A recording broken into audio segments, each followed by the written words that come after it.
What is going on, jerk faces? It's your boy Andy, and you are watching the Circle of Jerks podcast weekly live stream called Nocturnal Transmission. And with me, it's a conversation you could be having during the day, but having at night. And with me, as always, co-hosting is the homeboy Rob. What's going on, Andy? Not much. Just sweating my ass off a little bit. But let's get this conversation going. It's going. Yeah, sounds like a plan, man. We had the long weekend, though. Right. Labor Day. Yeah, Labor Day. So my whole week seems to be kind of shifted. It's a little off. Like I keep thinking today is Monday, but it's not. Yesterday I kept thinking it was Sunday, but it wasn't. Right. So right. I'm all discombobulated.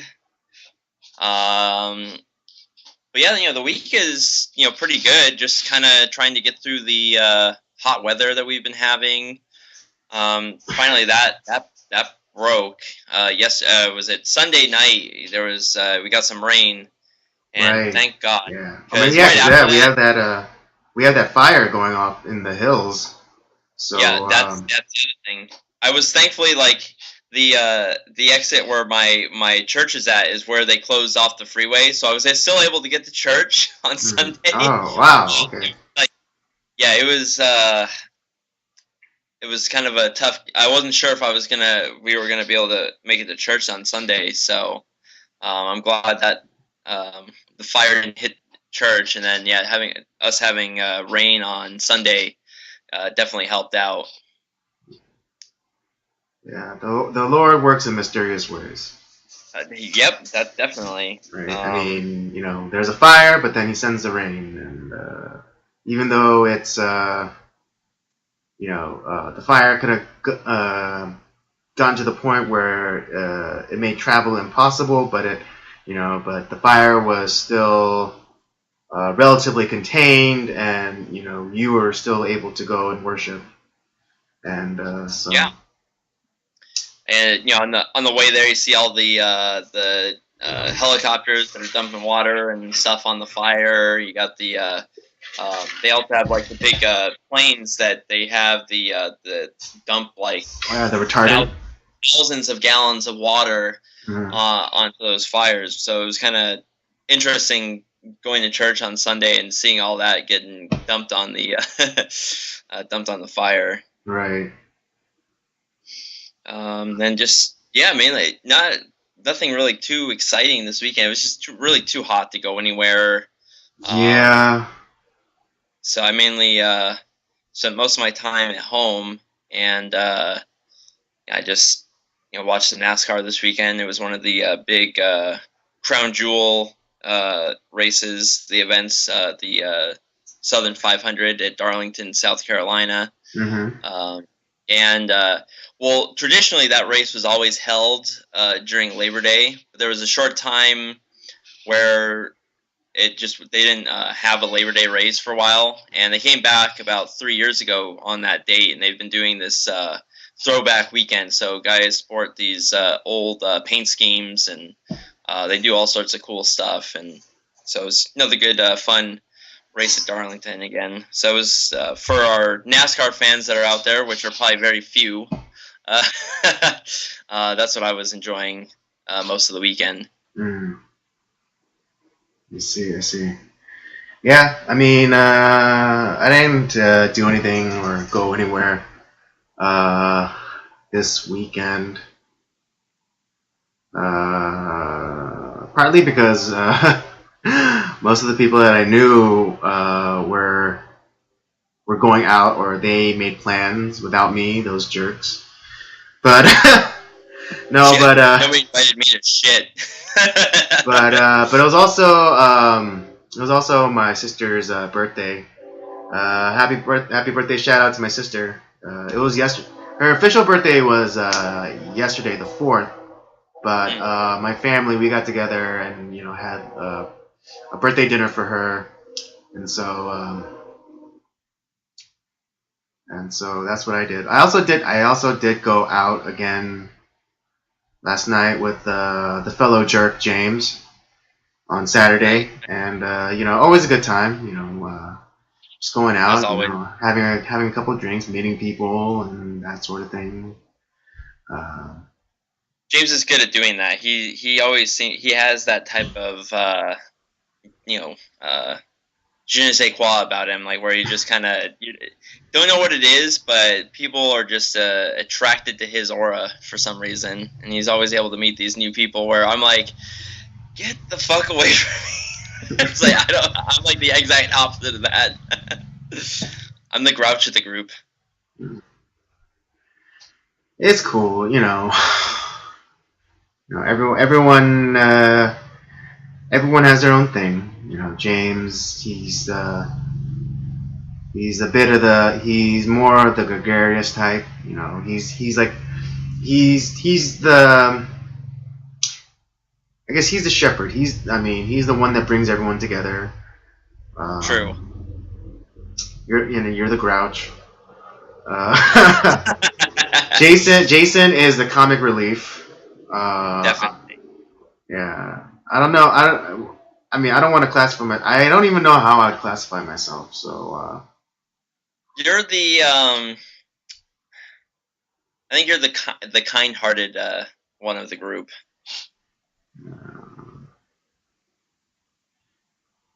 I guess that works.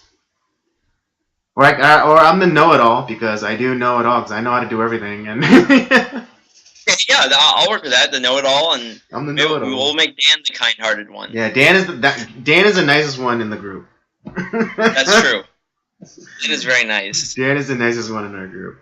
Let me quickly read these comments. Let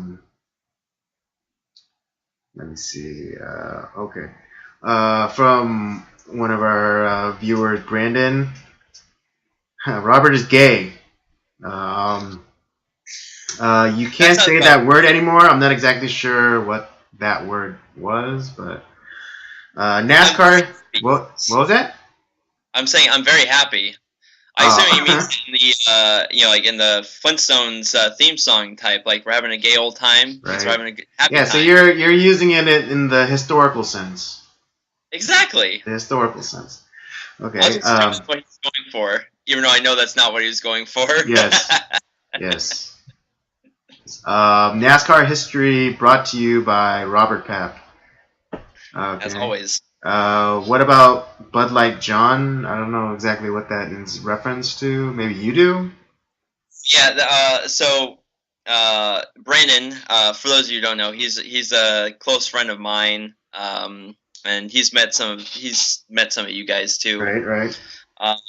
But he's we have a friend of another friend of ours that I know from church, and he is quite a lightweight when it comes to drinking beer or any sort of alcohol at all. Mm-hmm. And he came out to one of the trivia nights with us one night, and we know a lot of people at this one particular bar called Pineapple Hill. Mm-hmm. And one was like, I guess we had a free drink or something like that, and so we gave it to John, and he's like, "Oh, I don't want anything like too too crazy." Like it's like, and it's like, or I think he wanted water, and it's like, and they're like, no, you don't. So they gave him a Bud Light instead, and he took about half a sip of it, and he was just drunk off his ass. He's like, okay, I can't have any more. So from then on, Brandon deemed him Bud Light John, because we know several different Johns. Right. So we he'll be forever known as Bud Light John. Right. I mean, yeah, I know like 17 different John Kims. So yeah, so my friend John, Bud Light John Choi, if you're listening to this, we still love you, even though, but that has become your designation, Bud Light John. Okay, last one is, haha, that's a nope. I'm assuming it's to the gay reference. To the gay reference, probably. Actually, Brandon, we'll have to have Brandon on one of these days for the either the live stream or one of the our interview. Right, the regular podcast. Yeah, the regular part of the podcast, and just some of the funny bar stories that him and I have are just fun stories to share. Uh-huh. A lot of weird stuff. A lot of it revolves around Pineapple Hill. It's kind of like our usual bar of choice, and yeah, we've had some interesting encounters and funny things happen while we've been there. Have you known him as long as you've known Dan, or is he more of a recent friend? I mean, recent. Like I've known him because we worked together for a long time.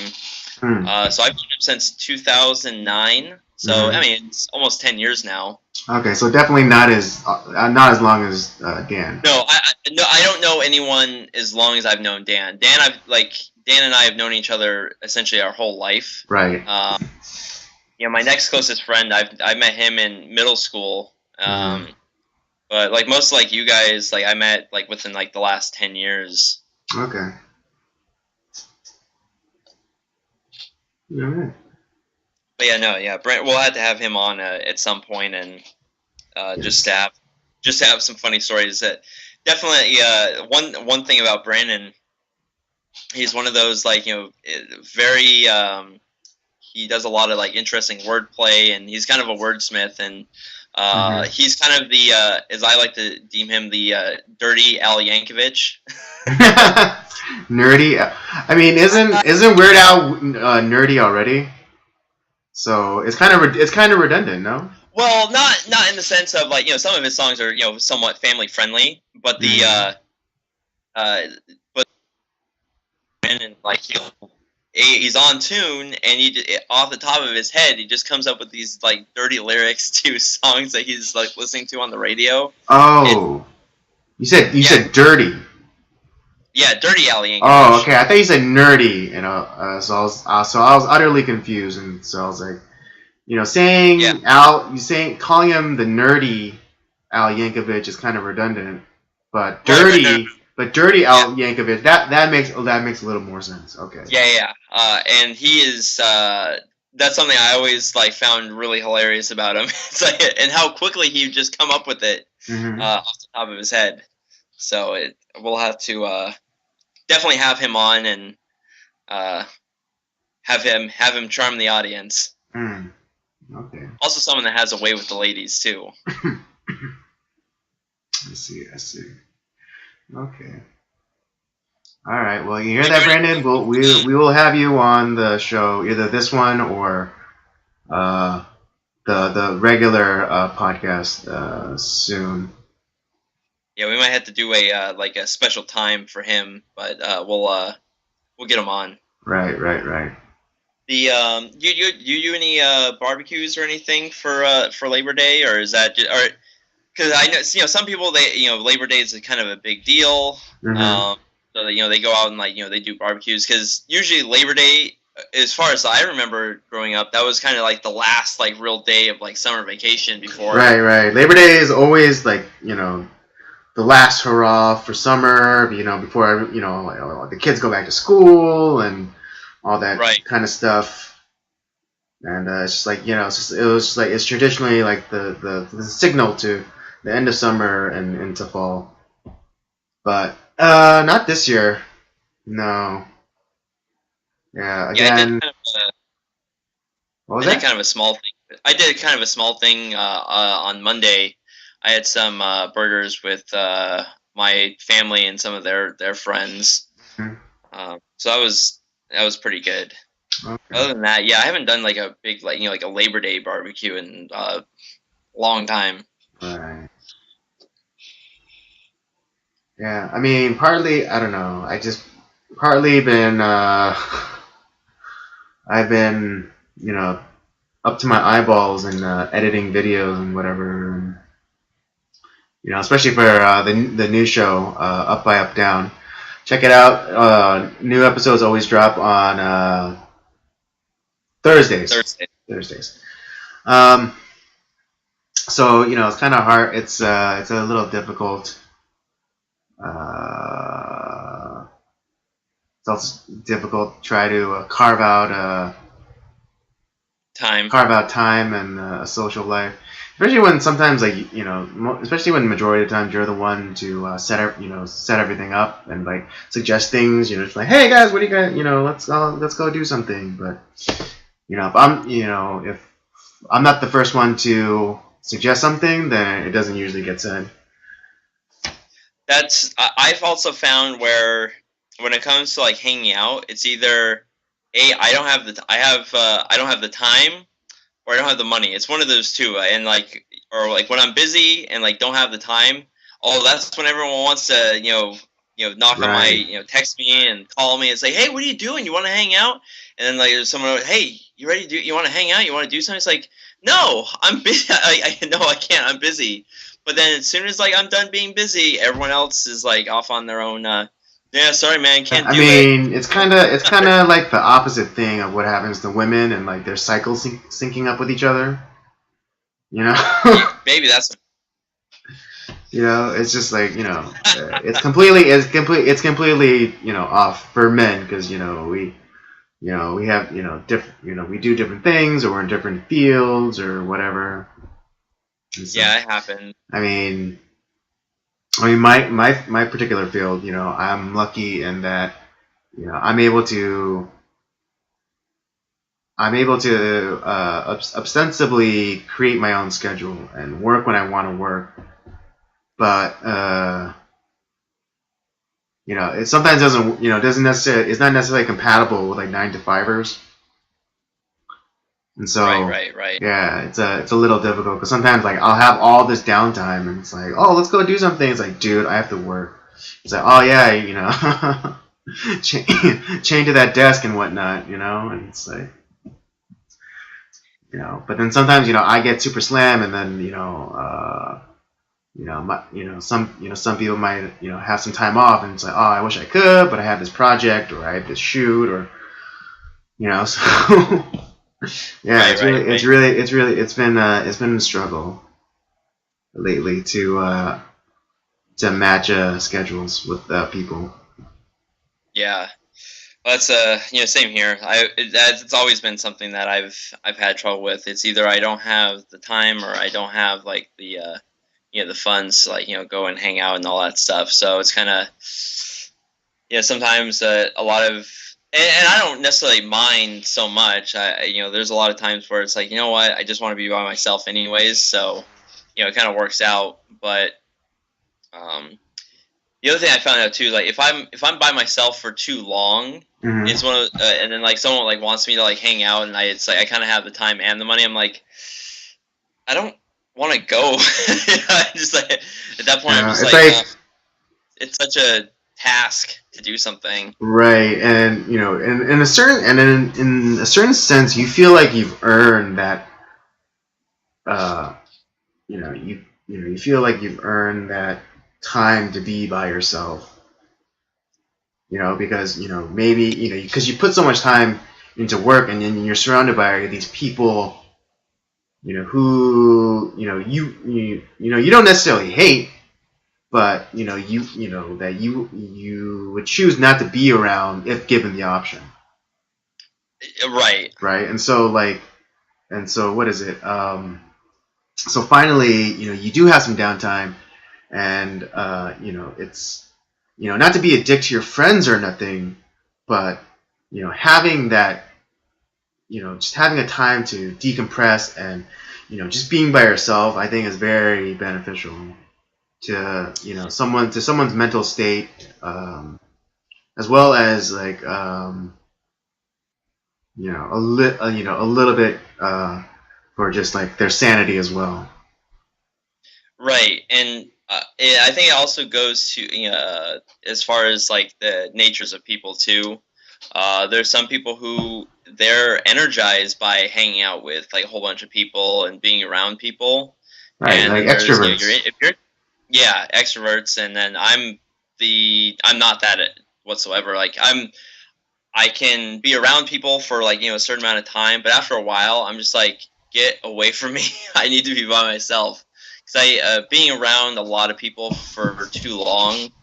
I get really exhausted. Like especially when I'm meeting new people. Like sometimes like going out with like all you guys, James and DJ and you, and we're out in these new places, and by the end of the night, I'm just like I'm exhausted. It's just but like hanging around people that I know, I can last longer. It doesn't like tire me out as much. But after a certain amount of time, I still need that alone time just to kind of decompress and like get my mind back to normal. I always find that kind of fascinating in a sense of like how people are wired that way. I don't know if that's just like a Western world, like how just, people are that way, or if it's just like if it's kind of a universal human trait, like being you're either extroverted or introverted, and kind of fascinating. Have you ever taken one of those personality tests, Andy? Oh, the Myers-Briggs? Yeah, like or something similar to those. To that. Yeah, I have. Yeah, I found I was definitely on the introvert side, but those are always, I think, good every once in a while to take. Just kind of you get to understand yourself a little bit better, a little bit some of your strengths, some of your weaknesses. Yeah, I think I take it like just to see how much I've changed, or or if I had to see if I changed at all. I think I'll do it like I'll take it like 3 times in a year. Just 2. Oh, really? Okay. Yeah. So like maybe like once every 6 months, and then maybe after maybe like a more darker, like depressing time, I'll take it just to see how that dark period has affected me, and or if it has affected me at all. Just kind of like self-examination. Yeah, no, I guess I didn't know you did it that much throughout the year. I usually do it every couple of years just to kind of see where I'm at. I definitely because I remember the first time I took it, I was something called an ENFJ, which I hear tell is a pretty rare one. It's like like really like I think some of the more historical figures who were classified as ENFJs were like JFK or Gandhi or whatever. But then I took it again, and then I changed like slightly, which does correspond with certain things that changed in my life, or I adopted a different like attitude towards certain things, and because of that, it did change the result. I can't remember off the top of my head what I was I don't know, diagnosed or classified as, but I know it was an ENFJ. So. I see. Yeah. Any new comments to check in the chat? Sure. Yes. Let's see. I guess. Brandon agrees with you. He met in 2009.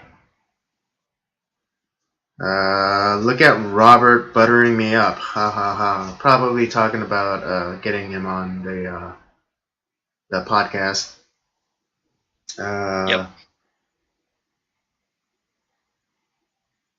Now I got some pressure and hype to live up to. Yep, yeah, he does. And I guess, this one I guess was more towards me when he says, 9 to 5 sucks. Couldn't agree with you more. I mean, technically I've never had a 9 to 5 job.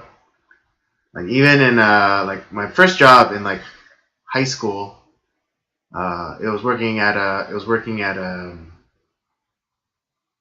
Hollywood Video after after school. So yeah, so that wasn't a 9 to 5. Although there was a time that I worked at Goodwill, but it wasn't 9 to 5. It was like 9 to about 3. Yeah, So 9 close to 3. enough. Yeah, I guess it's close enough. Okay, so I mean, not technically, but I guess I have had a 9 to 5 type job. Okay, this comment is funny, but I'm not gonna read it. Just because it's slightly Damn. disgusting. Just because it's slightly disgusting. And then Oh well, yeah, that's Brandon for you. all right. Uh, Well, speaking of like, because we've been talking a little bit about like the jobs and how you are more of uh, a creative. Like you do a lot with photography, editing, a lot of that stuff. And I know we've had this conversation one on one, and I know you're kind of like wanting to share this with the audience too. Was more of some of the and I think we've talked a little bit, like in certain aspects of this on the live stream, but you were wanting to talk about another aspect that is kind of that plagues you as being kind of a creative person. You want to explain to the audience? right. What is it? What was it? Oh, right. Oh, yeah. Just I guess just the struggles of being, a creative type. Especially working in a city where, you know, uh, creative types are perceived to be a dime a dozen, and Yeah, just and then how that kind of translates to some, I guess, disrespect when it comes to creative types and like their I guess perceived value within the marketplace. I mean, because I think any freelance photographer can attest, but just just kind of like the ridiculous requests, but they're the request, but they're really demands from clients or potential clients. Because I mean, I can't tell you how many emails that I've gotten from potential clients, asking for, a lot of work, but for, very little pay. And, and even if and sometimes, not even pay at all, which is, very, which I think is very disrespectful. Uh, and I think it's time for creative types to stand up for themselves and let their voices be heard, and put people on notice that that it's not okay to take advantage of us any longer. yeah. Because Like, what are some examples of like that, like within something like recently that happened to you that because you're talking about like one where like the work was just they were asking you to do was kind of crazy. But, what's the like situation that's happened with you in that sense? uh, oh hmm. I guess one example was, I mean, they didn't. I went to them just to be honest. I went to them because I found this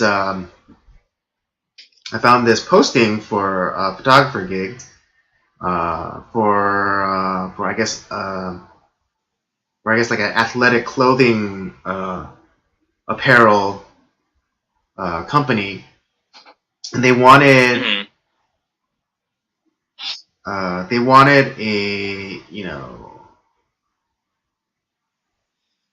they wanted a photo shoot at the beach, like preferably close to sunset time, the golden hour, and The golden shower? golden no, not golden shower, golden hour, and they they wanted a quick turnaround of 3 days, and I forget how many photos they wanted, but it was kind of a lot. But what they were offering for pay was ridiculous. It was like $150 for like in total or like per day? What? Was it like 150 total or per day? Oh, total. Total. Oh, damn, dude. And we're not, and then we're not even talking like, because no one. I can make more begging on the street 3 days. True, this is true. But see, this is the thing that like, people. This is the thing that people forget to take in account, because there's travel for me. There, like the gas, to get from from wherever I am to the location, which is the beach. But at the time, I have to admit that distance-wise, it wasn't too bad, right? Because I was living on the west side, and they wanted to shoot like in Santa Monica, Venice, and it was not that bad of a drive for me. But then, there's that cost of gas, and then and also trying to find parking over there.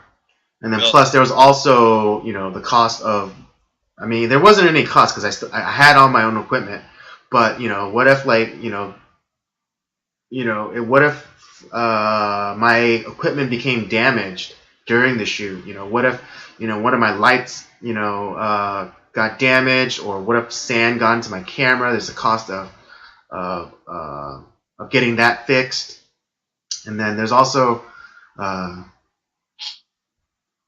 there's also post-production side, and everyone thinks that Photoshop, but it's it's still it's a long time. Yeah, it takes time, and I mean, say that they weren't even looking for any like really that much editing. Maybe they wanted like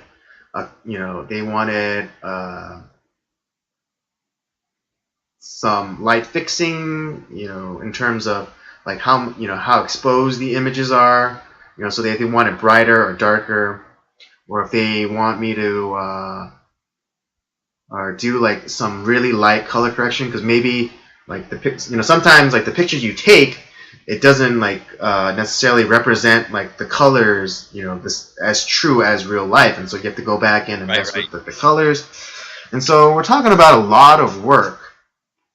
Still a lot of work, and I'm not even talking about like going in and cleaning up the face, and removing like certain like maybe like acne, or getting rid of a line in like the clothing, or maybe like a crease, a wrinkle, and or something in like the t-shirt or the pants, and so.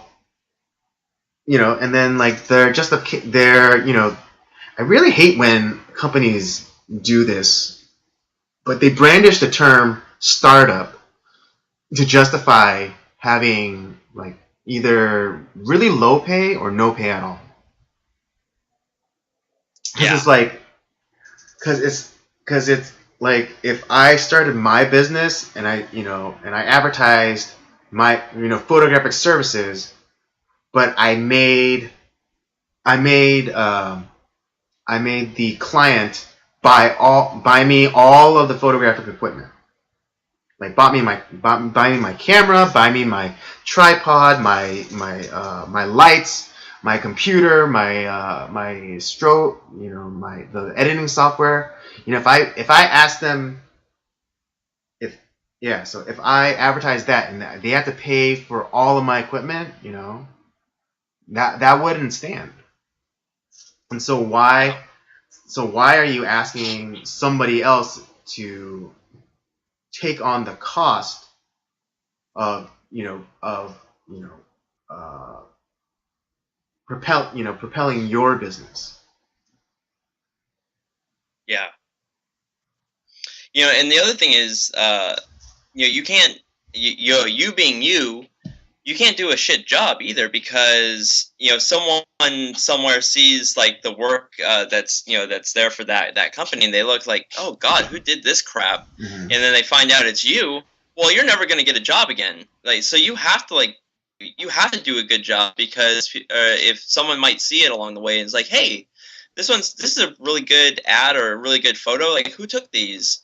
And it's kind of, if you do a crap job, they're not going to want you. But if you do a good, you have to you put in the time, you do the right work. Mm-hmm. That could lead to more work in the future. So it's kind of, I think they do take advantage of that. Like, well, he's gonna have to work hard. Let's see how little we can pay him. It's kind of that that rodeo, that the dance that you and the companies do. Mm-hmm. But it's still, yeah, it's kind of, and any artist or creative type that's worth their salt isn't going to do a garbage job. Mm-hmm. So it's kind of, it's frustrating. Oh yeah, to no end. Because what was I gonna say? I lost track of my thoughts. Creative, doing a good job.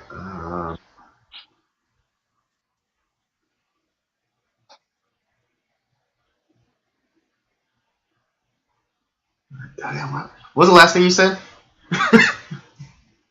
No, I'm saying is that you have, as you can't do garbage work, because that work might be seen by other people. Right. Okay. And so the companies might take advantage of that. Well, thinking that if you're any sort of creative worth their salt, of course you're going to work your butt off for it. Right. But they're going to try to pay you as little as possible. So it's kind of like this rodeo that you have to. Well, because to my next point then. Recently, I was hit up by advertising agency, that wanted to use one of my photos for a client of theirs. And so, right. I asked, oh, who's the client? What's it going to be used for? Which image do you want to use? Pretty standard stuff. And so, they let me know which image they want. They let me know which image they want to use, and who's the client. Oh, let me backtrack a little bit and say, when they initially contacted me, they did put a time frame on the campaign that they were gonna use it for. I mean, I guess it doesn't really matter, but it does. Okay, but it will tie back into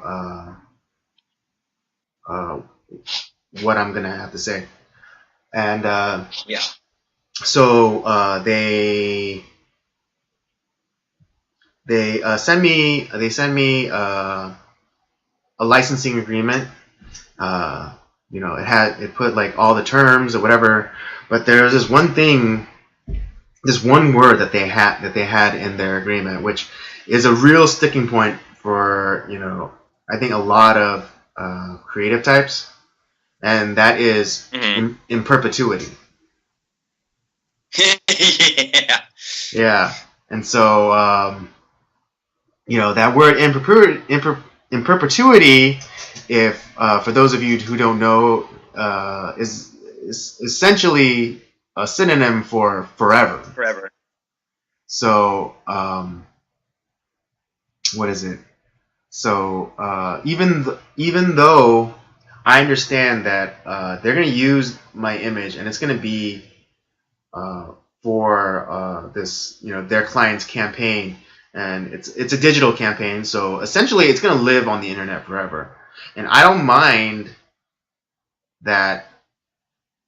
And I don't mind that if my image is on that ad forever.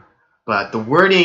wording in the licensing agreement, it doesn't specify it's only for that one client. It made it sound like that this ad agency had the right to use that image for forever for whatever.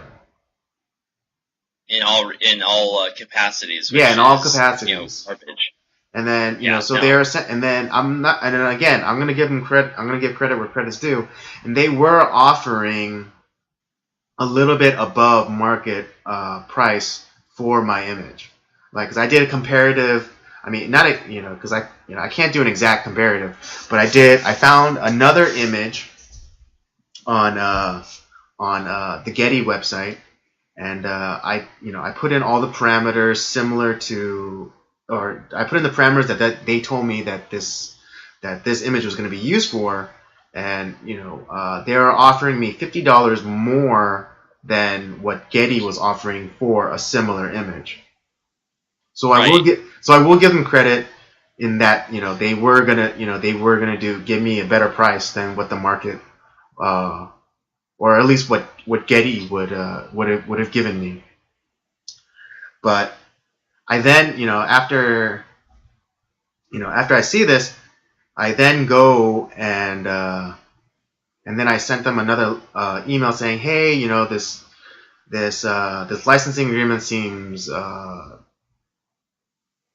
put together, and or whatever. But I was wondering, and I was wondering if we can amend just one part of the agreement, which was the in perpetuity part, and I asked for duration of campaign.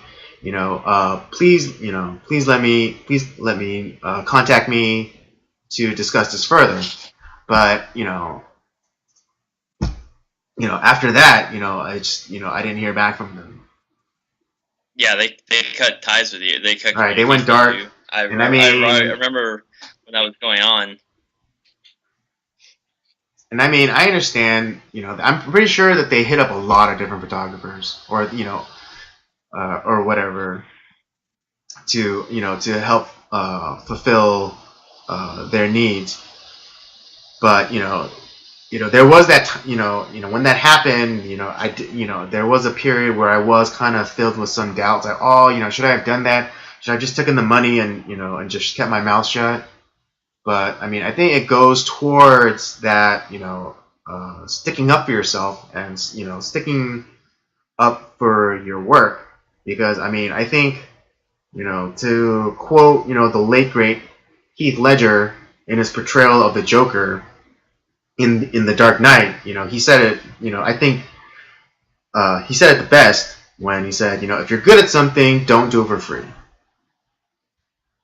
Yep, And so any yeah, so exactly. I wholeheartedly advise my fellow creatives out there watching, listening to this, to if you're good at something, don't do it for free. Yeah, So definitely. Well, we're coming up on our last little segment before we end, and it always surprises me how quickly this thing goes. I feel like we've been talking for 10 minutes, and it's almost an hour already. I know, right? It Um, just goes we by should so check quickly. the chat before we move on to our movie of the week to end it. Okay. What is it? Oh, nothing really. I guess Brandon went to do something, and then now he's back. So welcome Okay, well back. now he's back. So, well then he's in for a treat then, because we're going to be talking about our movie of the week, Yes, and a classic. this week's movie Classic. is a cult classic, The Big Lebowski. And me, I'm as if you're fans of the show or the podcast or whatever, you know that I'm a huge fan of bowling. I bowl essentially every week or several times a week, Mm-hmm. and bowling is a big aspect of The Big Lebowski. And Word. now, as far as good story plotting goes, it's kind of a ridiculous movie. It is, but it somehow works. Yeah, It essentially, somehow works. yeah, essentially the story is the character, the dude, is kind of like a case of mistaken identity, and he's what crap? I'm drawing a blank on his name right now. His Jeff real Bridges. name, and well, no, but like his character's name. Oh. Because his name was the same as another guy's name. Right. Who had the same name, Lebowski, but it's also the same first name? Yeah, they had like the same first name or whatever. But anyways, he's thought to be like this like rich guy, and so he has and this rich guy whose wife owes like money to like the mob or some sort of gangsters or whatever. Well, they end up going into the dude's house, and they mess him up, and they mess up his carpet, right. And so he goes. Which brought the entire room together. Guy. Yeah, which it did. It definitely did. And so the whole plot is him like trying to like get his money back from having his carpet and crappy apartment ruined, right. And it just becomes this whole big crazy scheme, and like trying to fool people to get money back, and lots of hilarious adventures, and definitely one of the most quotable movies of that I know of. And, yeah, but that's just like a good old fun man. time. Yeah. I also think the other kind of the character who really the actor who really steals a great performance is John Goodman. He is fantastic in that movie.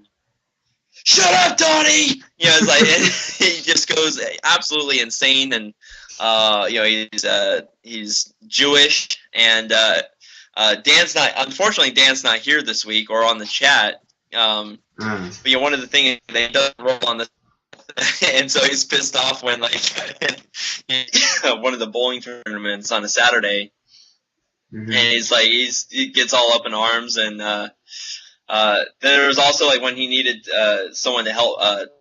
The dude needed someone to help him with like part of the scheme. It was on a Saturday. It's like, dude, just come over, man. Like I need you. And all right, because crazy, Jewish Sabbath, right? Yeah, just a crazy, hilarious, ridiculous movie, but oh so much fun at the same time. Yeah, I just love how Julianne Moore was like the crazy art dealer chick. Is that who that was? That was Julianne Moore. I thought she looked familiar. Yeah, she was the daughter. She was the daughter of the other Lebowski. Right. And then was Tara Reid, I think. Yeah, she was like the new wife of the older Lebowski, and Julianne Moore was the daughter of the Lebowski from the first wife or second or something like that. Yeah. And Steve Buscemi was Donnie. He was kind of the weird friend. So lots of lots of funny stuff with that movie. It's definitely one to at least check out once. Mm-hmm. You'll either love it or you'll hate it. Yeah, I think that could be used as a good as a test for if a girl's like kind of like girlfriend test to see if she laughs at while watching Big Lebowski. Yeah, that's definitely a good test. People who have a good sense of humor tend to like The Big Lebowski. Right. I know. It's kind of something like that type of movie though. There's a bunch of those movies that are kind of they're polarizing in a sense where for people like you and me, it's funny, but not everyone would agree. Movies like Zoolander or Napoleon Dynamite it just dumb, ridiculous movies. Mhm. They're still funny. Anchorman is another one. It's At least the stupid. first one. It's absolutely. Yeah, At least the I'm not first talking one. about number 2. Yeah. I still haven't seen number 2, but the first one definitely. 2 has its moments. 1 is definitely way better. I've rewatched 1 on many occasions. Right. And very much enjoyed it. But yeah, like Napoleon Dynamite had like its own kind of quirkiness, which made it kind of charming and funny. I loved what was it? Diedrich something or other. He played Rex. He was married. He was married to Starla. When he was teaching what was Napoleon's brother Kip? Yeah, it's like when he was teaching Napoleon's brother Kip, how to fight. I thought that was a great. It was like, I'm just gonna break the wrist, walk away. Break the wrist, walk away. Yeah. Oh my gosh. Oh yeah. So yeah, those kind of like those quirky kind of comedies where they have like their own little charm and you kind of like them. Although of course I think and then like then you have like your Zoolanders, which are very it's approachable.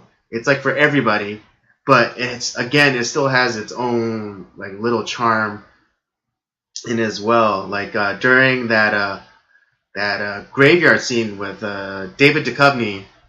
And he just went through explaining why they use male models, and then right after Derek's like, yeah, but why do they use male models? and interesting note for those out there, that was actually a goof. That was actually supposed to be a blooper because they were actually supposed to just continue on, but then Ben Stiller like forgot where he was, or like he kind of like lost his place in the script in his mind, and so he asked like, but why male models? But awesomely, David Duchovny, he didn't break character, and he replied back, he's like, are you serious? I just answered why they use male models. I just like 3 seconds ago. Awesome. Yeah. I didn't know that about Zoolander. Yeah. So. It was one of it's like those funny moments that like happen, and like it's funny because it goes with the character. It's a mistake, but it's still in line with the character. Yeah, it's I would never have guessed that was something that wasn't supposed to be in the movie. Right? No one would. But nobody would. The Big Lebowski. Yeah, it's just if you like something that's just it's funny, it's dumb, it's silly. Over the top. It's definitely worth at least one viewing. I think my favorite scene was when he gets I think he was drugged. He was drugged and knocked out, and like the whole like musical scene like with I think it was like towards the end of the film. Right. Yeah. He was tripping out, and then it's funny because. What was it? Essentially, Julianne Moore's character sperm jacks the dude. Yeah, she does. Because like she just wanted a baby, and like it was kind of crazy how calculated it was. Like her tactic is like, I just want a baby. I didn't, and and we're on like different like rings of like society, so we'll never have to like run into each other. And so I was like, damn, this bitch is cold and calculating. Yep. Was it Sam Elliott was in that? Yeah. Yeah. Sam Elliott, always a win. Oh yeah. Him and that glorious mustache of his. God damn. Yeah, his mustache and his voice are just it's perfect. Oh wait, he was recently in a movie. Well, I know he's in a Netflix original show called The Ranch now. But I didn't know. Right. But no, he was in a movie about like kind of like this washed up cowboy, where like he was like his only claim to fame was like this really popular cowboy movie from back in the day, but then on the like what happens nowadays when like people rediscover something, and then he gets like thrust back into like the spotlight, Mm. and I hadn't heard yeah, about that movie. yeah, I'll have to look into it, see if I can But find yeah, that it. was actually the Big Lebowski had a pretty big star-studded cast. With Jeff Bridges, John Goodman, Julianne Right. Moore, Steve Or even Buscemi. like kind of like the up and comers, because I think like Philip Seymour Hoffman was even in it, and like he was just up, he was just That's on his right, he was in way. there. Yeah, he was just up on his. I think. Wait, did he do Big Lebowski before or after Capote? I'd have to look at the years. I don't. I think Okay. Big Lebowski was like early '90s, like '93, '94. Mhm. So I don't remember if that was like I think right. they were like yeah. I only asked that because I think they were somewhat like contemporary. Yeah, And I think because I know Philip Seymour Hoffman got a lot of big buzz for his portrayal of the writer Truman Capote. So yeah. I know that was his breakout role. So mhm. it had to have been like right around that time. Um, I think it might have even been like late '90s because I know because Philip Seymour Hoffman was also in Boogie Nights, which was in the late '90s. right. So it might have been yeah. So like Lebowski and Capote could have been like mid to late '90s, along within that time frame of Boogie Nights. Yeah. But any comments in the chat before we head out? We should check that. Okay. Brandon also agrees. Great movie.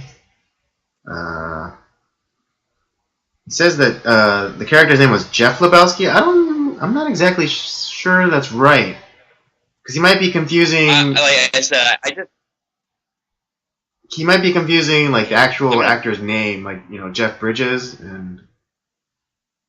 Oh God, what I know Uh, it's one of those things where it's like I know it. Like I saw the movie recently, and mhm. or again recently, and I'm just it's at that sometimes like my brain kind of like when you need to like take out information and talk about it, it's kind Mhm. of not there.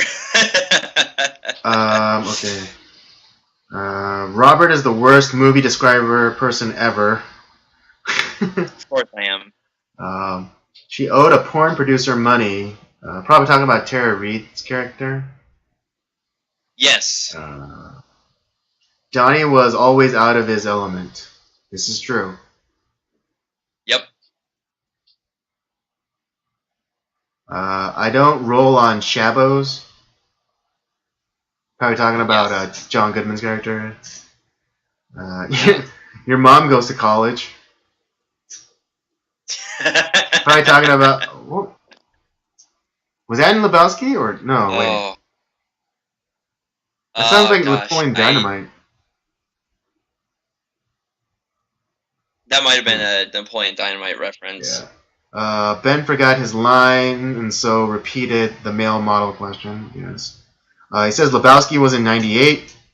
Oh, Capote was in Was it that '05. late? Oh. Wow. Yeah.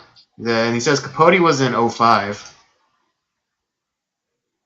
Uh, and then the last one, I guess. I've seen that movie a million times. They are both Jeffrey Lebowski.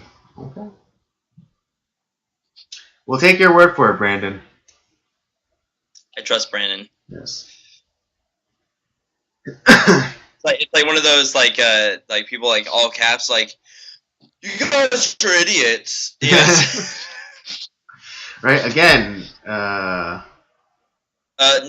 Nobody calls me Lebowski. I'm the dude. Duderino. His Yeah. dudeness. Yeah. Yeah. It's like I always said. I Oh, can't no. wait for the day that we get our first hate comment. Oh, I seriously I seriously can't wait for that day to happen. Because that I means look forward. What was that? I look forward to the day where we're hate watched. Oh yes, yes. Right, you know. But anyways, Yeah, people hate us so. Well, yeah, that's what happened to me when we watched freaking 13 Reasons Why. I hate watch that show. Yep, I remember you did. Right, I hate watch that show so bad. Like every single. I mean, I will admit it did. At towards the end, it got like story wise, it got better. But I was just like, I remember when you first started watching that, you're like, "Oh my god, what the fuck is this?" You were like yelling at all the characters. It was awesome. You're a moron. So you're an idiot. Oh boy. You know, I was like, yeah. All right, I was like, oh man, heavy. You know, because if I could have, I would have attached the meme of like the heavy eye roll to my face, because you know it would have saved me the trouble of doing the eye roll myself, because I was as I was watching it, I was doing it so much because I was just like, oh my god, you guys are total pandering to everybody in this freaking thing. I definitely agreed with you on that one, Andy. There was just a few. There was enough good in it. There was enough good in that show that kept me interested. But there was a lot of times where like, oh, here we go. It's like the unnecessary like story plot character time. Right. Right, and then and like the whole thing, like, oh god, it's so stupid. This freaking magical minority of Tony, who had all the answers, and he always appeared at exactly the right time to come and drop like some wisdom on you, and it's like, god damn it. And then like, and then they had that part where him and like his brothers beat the shit out of somebody, and you're like, oh yeah, well that was just some guy, who was messing with my sister, so I had to give it to him. It's like, what? Yeah, that totally goes against his character then. As this kind of like chill, mellow dude, but then it's like, oh no, because this guy was like totally making, like trying to get with my sister, and he was a jerk, so of course I kick his ass. It's like, what? And then,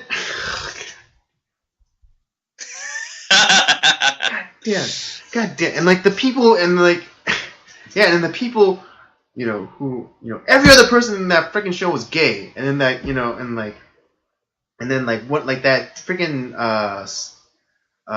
uppity Asian girl had to like hide that she was a lesbian, and then like Tony hides, and Tony, the magical minority who kicks ass sometime, has to hide the fact that he's gay. And it's like, why? When every other character in every other person that lives in this town is freaking gay. Exactly. So no one. It seems like no one has a problem. No one has a problem with gay people. They accept it. There's no hate graffiti on your garage door for being gay. Nope. Ah, jeez. Look, I'm getting all worked up now. God damn it. It's like we went down that rabbit trail, Andy. I know. God damn it. I know. As always, it surprises me how quickly we come up on the hour. I know, right? It's amazing. We just we always think that we're not going to have enough topics or enough things to talk about. Well, those are topics, but we'll yeah. So we feel like we don't have enough topics, or or we're just not going to have anything to say or talk about. But we always end up filling the hour. So we do. Yes. Well, Andy, we will. I'm going to see you later this week. We got some more filming to do. Yes. We got the whole complement back together for, and got a new special guest coming on. So that'll be fun to film that. Yes, very excited to get back to the regular podcast. Not that this hasn't been enjoyable, also, but yeah, just having all the guys together and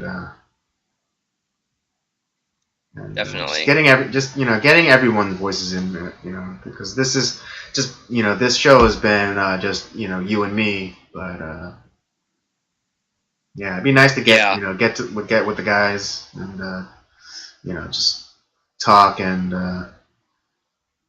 whatnot. It's gonna be a good time. Yeah, Okay. Just before we go, let me just read up the final.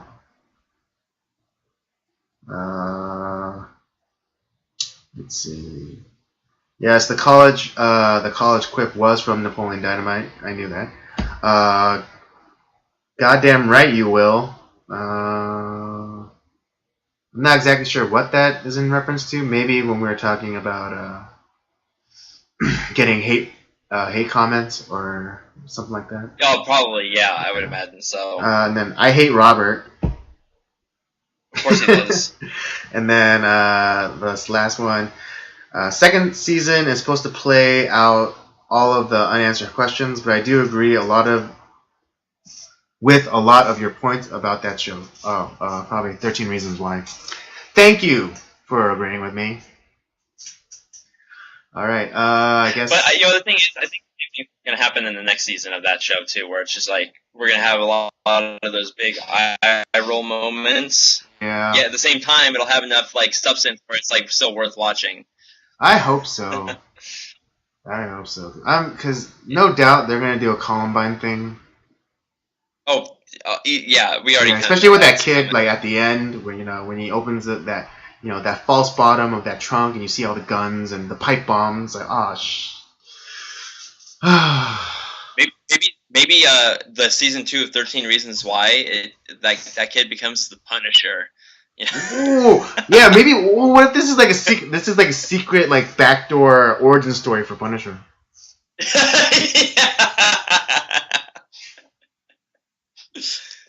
Oh, though, to be honest, I'm really looking forward to the Punisher coming out on Netflix this year. Yes. I cannot wait. Yeah, I mean, did you watch Defenders yet? I did. Okay. Well, at the end, we should save Defenders for next week because I want to talk about that. Okay. Well, just that towards the end of the credits for that, they have the teaser for the Punisher. Did they? Yeah. Because I watched it all. I didn't see the like the tease. Like I missed it then. I missed the teaser for it. Yeah. It was towards the end of the credits. You know what? I didn't watch the credits. Okay. That was episode 8. Yeah. It wasn't like the pre-credit teaser. It was like the post-credit. Oh, okay. I'm gonna go and I'm gonna watch. Now, okay. Because I don't really watch like once the credits hit. Like I'm usually on to the next episode. Right. Did the other series have like little like teaser trailers at the end of them? Do you know? Oh, for like Daredevil and like Jessica Jones. No. Yeah. No. I think at the conclusion of their series, it was just like, oh, Daredevil will be back or Jessica Jones will be back, and so on and so forth.